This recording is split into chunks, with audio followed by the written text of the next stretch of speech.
All right, everybody, welcome back. We are live and we are here with my dear colleague and friend, Mishka Kimball from Kimball Therapy. And I'm going to go ahead and read her introduction because we are going to be discussing what being an empath means. And she's going to also help us understand how it's different from highly sensitive people, among many other things. But let me go ahead and introduce to you all Mishka Kimball. She is a Latinx coach, consultant, licensed marriage and family therapist, CEO and founder of Kimball Therapy and Kimball Collective. As a therapist, Mishka specializes in helping highly sensitive adults and empaths that experience anxiety, depression, and grief. As a coach and consultant, Mishka helps highly sensitive entrepreneurs transform themselves to their brands to the next level. In 2015, Mishka earned her Master's of Science in Counseling Psychology with a specialization in marriage and family therapy from Mount St. Mary's University in Los Angeles. She does have a bachelor's in psychology and is certified in anger management. Mishka loves to be engaged with the community by speaking at events, teaching higher education institutions, and connecting with other professionals. And she's the first Latinx president of the San Fernando Valley chapter of CAMPT, and that's the California Marriage and Family Therapy chapter here in the Valley. A fun fact about her is that Mishka is actually a Russian name, and she is from Nicaragua. Hello. Yes. Hi, Adriana. Thank you so much for having me. Yes, I love that you ended with that. I am Nicaraguan and also raised in Guatemala. Okay. So, yes. So I'm very, very excited to be here. Thank you for having me. Yes, absolutely. So, to those of you watching, feel free to drop your comments. We get them live and we may showcase them. So, please know that. And we're going to go ahead and get started with defining just what is an empath. And we already have one comment that I just want to highlight because it's so cute here. Buenos dias. Hello, hello, Mishi. Thank you. Buenos días. Buenos días. All Yes. right. Okay, so let's get started. What defines an empath? So I think most of us are familiar with the term highly sensitive people. And there's a similarity, there's a lot of similarities to a highly sensitive person and an empath, but they are not exactly the same. So a highly sensitive person is someone who feels a lot of what's going on in their environment. They also have high levels of empathy, and they share a lot of traits. I'll go over the traits in more detail in a little bit. And the empath will have a lot of these similar traits, but it takes it to a new level. So the empath, there's a spectrum of empathy. If we think of empathy being on this spectrum, people who maybe are lower in the spectrum of empathy, they don't have a lot of empathy, they may lack empathy. Someone who maybe has narcissism, or like we think of sociopaths, they lack empathy. They're more on this end of the spectrum.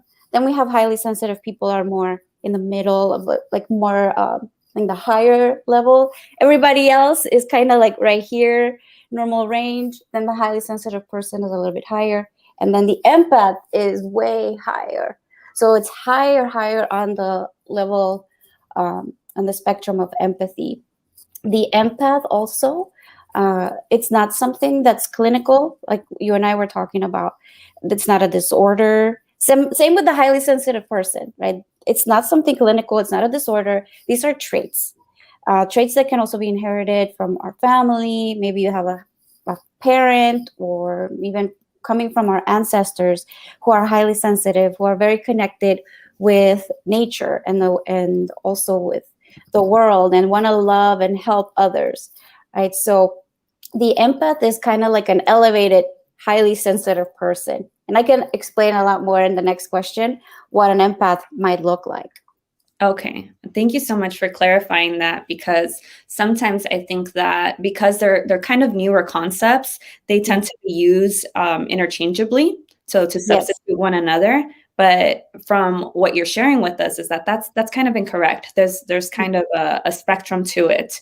And I know that there's also more research being done for highly sensitive people. And the people that have higher doses, higher levels of being identifying as an HSP, a higher sensitive person, tend to even have traits of being so sensitive to wrinkles. So there's a physiological sensitivity as well.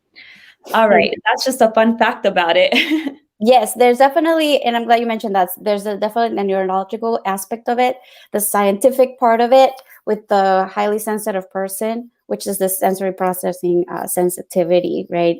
We can be very sensitive. And that kind of goes into the next question, I believe, the sensitivity of the highly sensitive person, which the empath also shares that.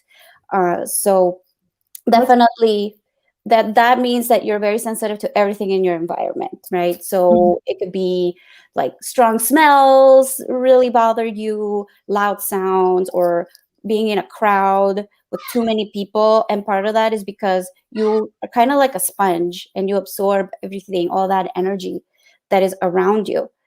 Even like fabrics, right, that are scratchy, like you'll be very uncomfortable. You're going to be sensitive to that. And the empath shares all those same traits and that same type of sensitivity. So there's a difference in the brain. And we know more from the research of Elaine Aron about the highly sensitive person, but there's also a lot more research about the empath. I really love the research of Judith Orloff. I think I'm pronouncing her name right.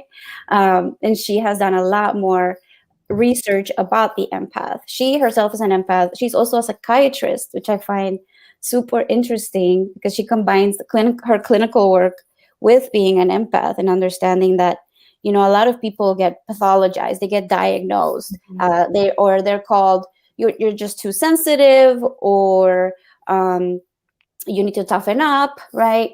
Or maybe they're called hypochondriacs because sometimes empaths will also feel the physical pain of other people.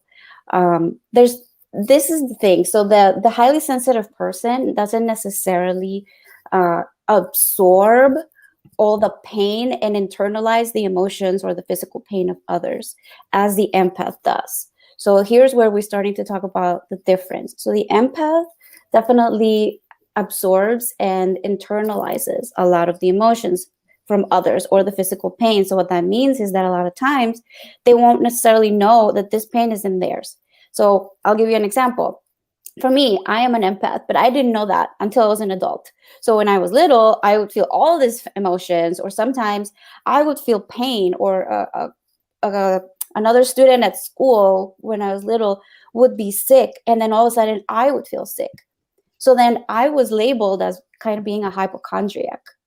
Like, oh, you're just scared and you're just so sensitive. And I was called, in Spanish, I was like, you're like, eres como una flor, you're so sensitive. And so, but then as an adult, I realized, no, actually, I'm an empath. And so I was feeling their pain in my body. And I didn't know the difference. And that's what happens with empaths, that a lot of times you won't necessarily know that what you're feeling isn't yours. And then there's different types of empaths too. It isn't just about feeling maybe like physical pain or emotional pain, but there's a lot more. So there's about 7 different types of empaths. The physical empath, which mainly feels the pain, the emotional pain or sensations. And it's not just pain, but also it could absorb wellness. Just as you can absorb maybe like illness from someone, you could absorb wellness from someone. Same with the emotions. It could be that you're absorbing maybe their sadness or their anxiety, but also you could be absorbing their joy and their happiness.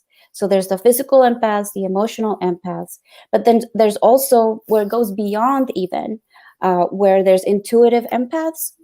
And this goes more also into a spiritual realm, where a lot of empaths are also in touch with the spirit, or they can be in touch and be so intuitive that they can predict the future. Even they could feel what's coming, again, because they're highly sensitive and they've developed like this other sense.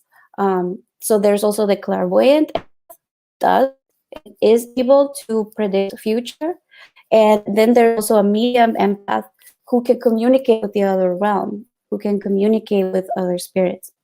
I actually know someone who is like that. That's not something I'm able to do, but I do know someone who is able to do that, and she's able to be able to communicate with someone's spirit and soul, even if she's not in the same room as them. So someone who was dying, she was able to communicate it with her spirit and help her cross over as she was dying. And it's just a very, very spiritual experience is what I can say, that many people don't necessarily understand, or again, this could get misdiagnosed or pathologized when it is not. These are traits, these are gifts, there's nothing wrong with someone who has these traits. It is not a diagnosis, it is a gift. It is so special in what empaths are able to do and give to the world. There's other types of empaths. There's the animal empaths, so they can communicate with animals and feel a lot of what the animals are feeling. So these types of empaths might really want to help rescue animals and save the animals. There's also plant empaths and earth empaths. So those empaths are more in tune with nature and Mother Nature, and they can also feel the sensations from plants, from trees, from water, from fire, from all the elements. They are really, really in tune with the earth, and any subtle change in the environment, they will feel it. And I think I mentioned all the different types of empaths. I believe, yes, those were it. But so there's so much about the empath that really goes beyond what maybe we know or understand. Absolutely. Thank you so much. Now, am I missing median empaths here? Yes. Okay. Yes, we do have the medium empaths. Okay, Yes. so I want to make sure you all have them, because this is such great information that honestly, if you're in a program to study becoming a therapist, this isn't taught. So this is more advanced that we have to do on our own. And there's cultural components to all of this. But before we continue with the questions, I want to pause right there, because there's been an awesome brief little conversation in the chat section. And, we had Gabrielle that was asking if it was Judith Orloff, but then Mar answered that as well. Yes. It is. Yes, that's her. That's her.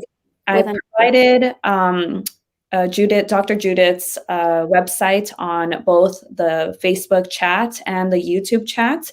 And I also provided a study in both of them, both the chats, so that you all can read a little bit about how this study was about the highly sensitive brain. It was an fMRI study, and it was focusing on people's sensitivity and emotional response to other people's emotions. So it's scientific, but it is interesting. And there is more newer research. So you can Google, highly sensitive person or people research, and then you'll get some articles. Yes. And if you also want to know that if you're an empath, right, like you might be able to say, well, yeah, I identify with a lot of things that you're saying, but also Judith Orloff has self-assessments that you can take, where it'll give you a better idea, like if you are an empath, and then what type of empath you might be. Whether you're a medium, or you are plant or animal, or physical or emotional. And then the same thing with highly sensitive people. There's also self-assessments, and that's more with if you go on their website for Dr. Elaine Aron. Or you can be both. You can be a highly sensitive person and an empath, or just a highly sensitive person. Right. Okay. And for everybody watching that may have heard screaming from my end, that is my parrot. If you haven't been on a talk with me or another YouTube with this background, or live with this background, I have a blue-headed Amazon, and when I'm in this room, she tends to yell. I think she's just trying to join in, but sometimes some people love it. It sounds like a kid screaming, but it is a blue-headed parrot Amazon. She's communicating. She's communicating. Yes, she is. So I think you touched a little bit upon the next question. What are some examples of what an empath looks like? Like eres como flor, that like, oh, you're so delicate type of thing. Or even I think that, if I'm reflecting back, a lot of people, women in particular, being called sangronas, right? For like, or la muy muy. Yes, yes, yes. Besita, things like that. But are there any other examples that you'd like to give of what an empath may look like? Yes, absolutely. So very similar again to the highly sensitive person, shares all the same types of sensitivities. The empath also might need a lot of alone time, because you can be easily overwhelmed with all the stimuli around you. So naturally seeking solitude is something that an empath might do. Same sensitivity to light, sound, smell, large groups. Empaths also have huge hearts, and they just want to help everyone. That's the nature of the empath. They just want to share that empathy and help change the world and help everyone around them. Also, the empaths, they sense the subtle energies from everything and everyone around them and absorbs them. As I was explaining, there's the different types of empaths. So depending on that, that's also what it'll look like. So for me, I'm a combination of physical, emotional, and also intuitive. So I can feel a lot of times, if I'm sitting next to someone and they have pain in their body, I will feel that pain in my body. Or when I'm in a session with a client, when they come in, I can feel their energy and I can feel a lot of the emotions they're already feeling before they tell me. And other times, because I'm an intuitive, for example, in dreams, as an intuitive empath, you can have a lot of information that comes to you in dreams of the future, something that is also happening. I kid you not, I felt the pandemic coming. I didn't know what it was, but I knew something was going to happen. I knew something big was coming. I could feel it in my body, in my spirit. And I had some weird dreams of things that were going to come, that were going to happen. Other times, as an intuitive, also, you can receive information from somebody else that in real time. So something that happens to me is anytime I'm around a woman who might be pregnant in the early stages, even though they maybe don't know themselves, they're not showing or anything like that, I can feel it. It happened to me when I was a kid. I knew when my mom was pregnant because I was the oldest kid, and she didn't even know it yet. It's happened with friends, and it's just an energy that I can feel, and that I have that intuition that there's life there. So the empath can look in so many different, just so many different ways that an empath can look like. Other of my colleagues who are empaths, you see that they are just so in tune with Mother Nature, and they utilize those gifts and use those practices. There's some therapists that you and I both know who are empaths, and they utilize a lot of these practices for healing, and being in touch with our roots and the elements of Mother Nature and spirit. So there's the empath will also look like someone who's just very empathic, like very, very, very loving and very caring. And we're also entering into topics, and themes around ancestral healing as well. Absolutely. Where this comes from as well, these gifts, right? Yes, absolutely. From our ancestors. And, that's something that I think as Latinx, maybe we don't always realize, what these roots that we come from, right? And that our ancestors, what they used to practice, the medicine, right? And also the fact that we are medicine. And I think as empaths, that's what we are. We are medicine, we can provide so much healing, and we can, basically, this world needs us. We need more people who have these levels of empathy. And empaths can also be pioneers. And then, again, it's someone who you want to change the world. You want to do good in this world. And I think many Latinx are empaths and don't realize it. Or because of the stigma in our cultura, we put it away. Because in our culture, there's definitely this thing about don't be too sensitive, right? Like, or you got to be tough. The same thing, for men, especially too. And men can also be empaths, right? But maybe they hide it, they put it away because they're ashamed, or they're gonna be, you're not a man if like you're too sensitive, you gotta toughen up. Or boy, you don't cry, no llores, no llores, Mhm. So there's a lot of that we also get in our culture that makes us hide or put it away or feel ashamed. That's what I did. I hid it. I felt shame. I felt like there's something wrong with me. I was broken. That's what I thought, because I was told all my life that I was too sensitive and that I needed to toughen up. Yeah. But it is definitely a gift that if you are a Latinx empath, you don't hide it. Show it. Come out, because our world, our culture needs more of this. Yes, thank you so much for that. That's very encouraging and empowering. And if you're identifying with this, finding spaces that honor empaths and highly sensitive people, like finding a support group, would be very beneficial. We have about 9 more minutes, so we're going to zoom through the next 2 questions. Okay. Mishka, what would you say, as you're touching upon again, are some of the strengths of being an empath? And for anybody in the audience, if you have any questions for Mishka, please feel free to start dropping them in the chat, and I'll start collecting them.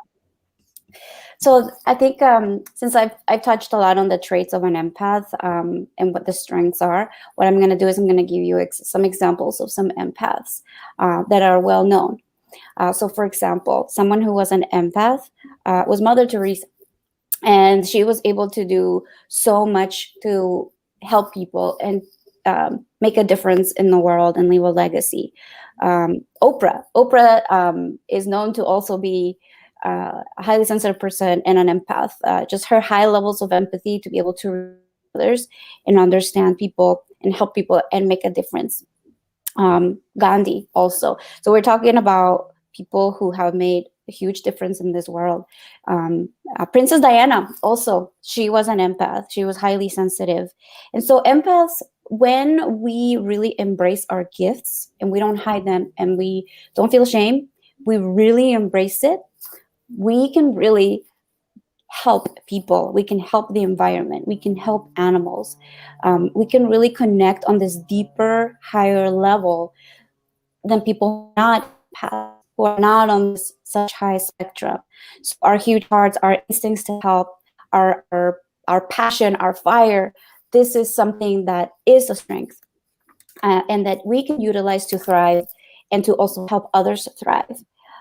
In the world that we're living in, where there's so much lack of empathy on so many levels, having empathy is a superpower. It really is. It's a huge strength. Empaths also can make a huge difference when it comes to advocating for injustice, against injustice, advocating for social justice and for equality. So again, as an empath, you can make a huge difference in everybody's life and your own, if you are able to embrace it and realize that there's nothing wrong with you. Yeah. And I've seen this with some of my clients where, that energy is channeled into action. It's channeled into behavior. But it is going to depend on how supportive your environment is, because your environment can, minimize your spirit. It can definitely hurt your mental health as well. And when your mental health is hurt, right, we're more prone to things like anxiety, like depression, triggers from our PTSD potentially.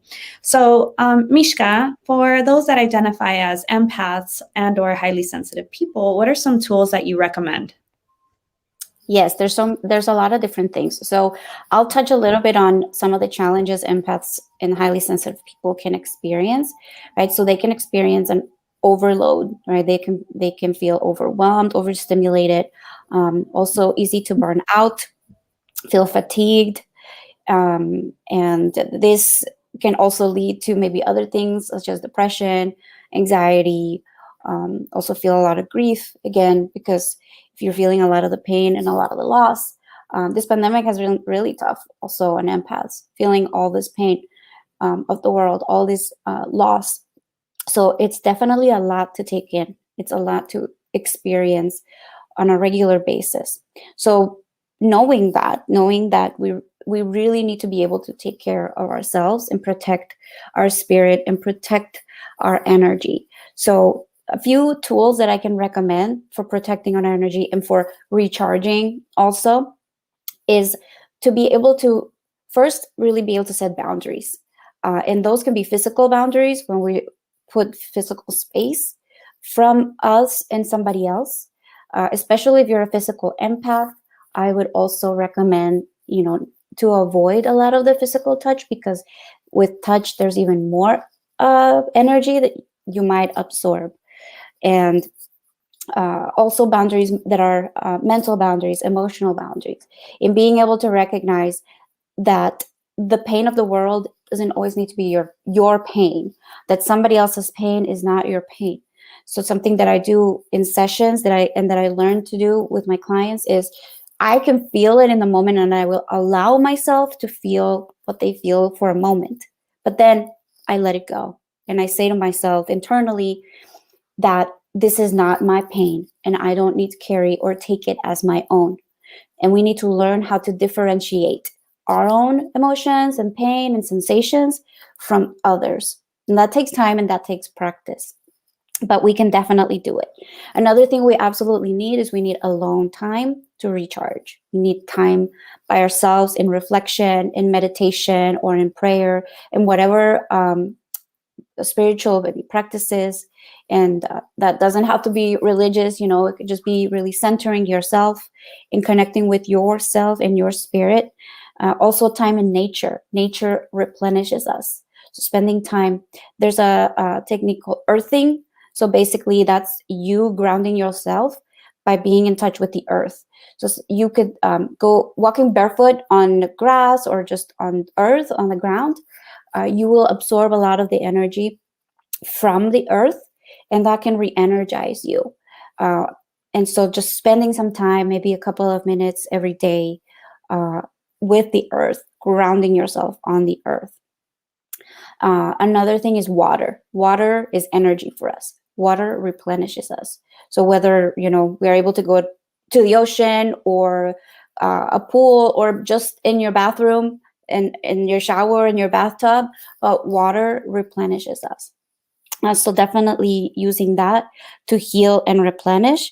And then there's also shielding. So shielding is also more of like a visualization and a mental exercise where we literally imagine that we have a shield around us, protecting us, a layer of energy and light, protecting our whole body. And that extends a little bit farther so that it protects us and it keeps a lot of the energy from coming in. So for some people that's helpful, for some it's not, because it can also take a lot mentally to do that. But it can absolutely help for some. But there's a lot of other things you can do, figuring out self-care practices, what works for you and what helps you replenish, what helps you be calm. But definitely make sure that you do protect yourself and that you do set your boundaries. That's super important.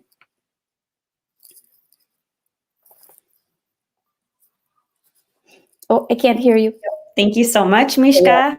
I was just trying to keep up with all the tips and writing them in. All right, so it's time for our Q&A. We have 2 questions from our Facebook Live. So Jamila or Hamila, please correct me. What can empaths do for self-care? So I think those are some of the things that you were touching upon, and you mentioned some super unique things. I practice earthing, but I don't talk about it, too much. Well, I've kind of been on a hiatus on social media, but I think that it's a very beautiful technique. Gardening can be an aspect of earthing as well, because you're connecting to nature. You're out in fresh open air, which is different than your in-home air, right? Yeah. The circulation differs. And so is there anything else that you wanted to mention for this question? I think that the quiet time and also maybe creating like a quiet space or like a safe space for yourself. It could be like a little corner where you can just sit and be quiet or drink a tea or calming water with like mint or herbs. Also, maybe spending time with animals. Whatever makes you replenish and feel connected to yourself and also to Mother Earth and to the elements will help you with self-care and healing. Yes, and I'm going to add that music is also really powerful. Don't underestimate it. Yes. It is, find what can connect to your nervous system and what can help to ground you, to make you feel like, like you're more connected to yourself, you're more connected to your present environment. And that can change. There, you can have some upbeat music for some moments and then some classical music for others. So just explore with yourself. That's a great one. I'm so glad you mentioned it. And exercise too. Exercise and moving your body, whether it's moving your body with, you're dancing or going on a walk or jogging or whatever, yoga. But moving your body also helps release a lot of that energy that you might have been absorbing. So, and music for sure. Thank you for mentioning that one. Absolutely. And then we have Violeta asking, what's your rebuttal when people comment on being so sensitive, too nice, you're a good person, etc. Most of the times when it's said with sarcasm. Wow, that's such a great question. And I mean, I think when I was younger, I would really take it to heart and people would call me, sensitive, sensible, flor, vidrio. There was so many things that I was called, and I would really feel sad and I would cry and I would take it to heart. But now I'm proud of it. I'm so proud of it that my answer is like, you know what? Like, yes, I am sensitive.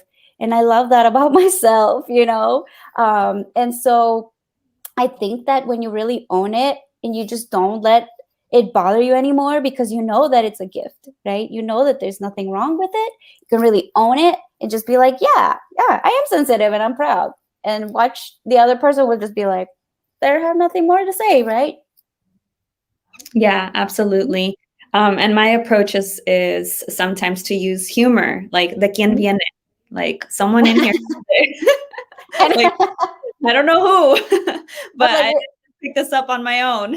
And the saying in Spanish, like, el burro hablando de orejas, like, have you heard that one? Yeah. I haven't heard it, but I can understand it. Yeah. So definitely you can use humor, or you can just kind of just own it, like, I think there's no reason that we necessarily need to prove them that they know that they're wrong or that we're okay. Like, we know that this is a gift and many people don't understand it, but maybe what we can do is we can educate others about what this is, and let them know, like, yeah, like, I'm an empath or I'm a highly sensitive person, and they might be like, what is that, and when we can have an opportunity to educate others about it.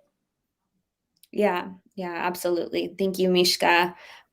This one can go so deep because, obviously all of our households, the people that may tell us may not be reciprocative of our answers. But I think what Mishka has been teaching us today is that it's about self-confidence and discovering that self-esteem, right? Because our self-esteem growing up as Latinx is so dependent on our parents or our caregivers' reactions to us.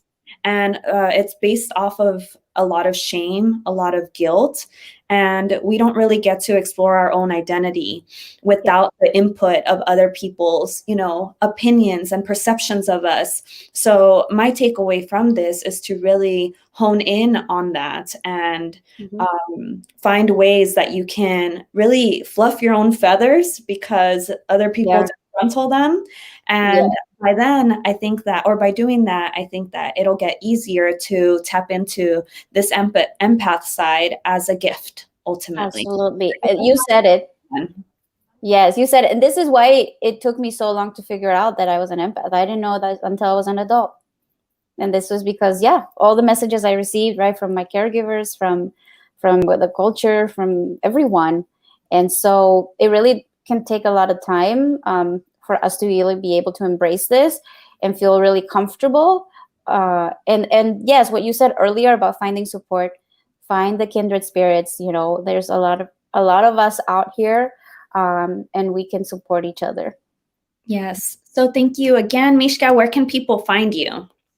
Yes, you can find me on Facebook and Instagram, and my handle is @KimballTherapy. My website is also just KimballTherapy.com, or just Google Mishka Kimball, and you'll find also Kimball Collective, which is where I provide a lot of coaching for entrepreneurs, and that's the Kimball Collective. That's the handle on Instagram, or the website is just thekimballcollective.com. Okay, wonderful. Well, thank you all for being here with us, interacting with us. Yes, this video, Sylvia, is going to be shared. It'll be posted it'll stay on the Facebook page and also our YouTube channel. Please subscribe, and thank you all again. We'll be talking next week about inner child stuff with Georgina Garay. So thank you again, and bye, Mishka. Thank you. Thank you so much, Adriana. Thank you, everyone. Bye, everyone.